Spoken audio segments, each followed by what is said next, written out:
Welcome, everyone. Today, we are answering life's most important question. How do I know God loves me? Many people feel unloved or forgotten, but the Bible gives us concrete proof that God's love for you is personal and eternal.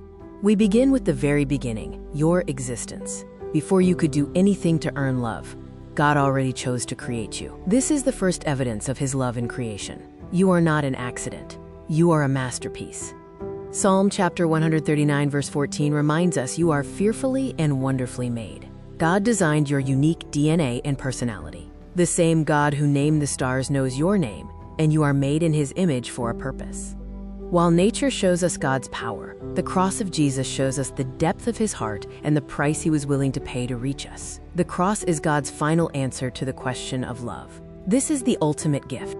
Romans chapter 5 verse 8 says God shows His love for us in that while we were still sinners, Christ died for us. Love is defined by action and sacrifice. Jesus didn't just say He loved us, He proved it with His life. God's love has three critical realities. It is unconditional, based on His character, not your performance. It is eternal, having existed before time began and never ending. Finally, it is personal, as He wants a relationship with you specifically.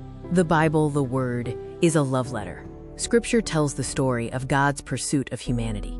It provides promises for comfort during difficult times and hope for a future where every tear is wiped away.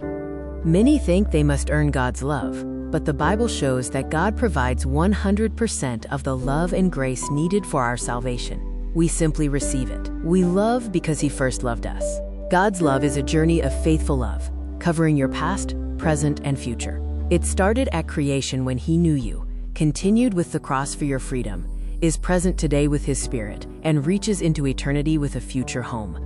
Finally, we know God loves us through the peace and presence He gives us today through prayer and the Holy Spirit.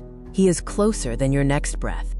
You are never alone. Even when you can't feel God, His love remains a constant reality, leading you like a path through a quiet woods. Thank you for exploring God's heart today. If you have any questions or want to share how you've experienced God's love, please feel free to do so. Remember, nothing can separate us from the love of God.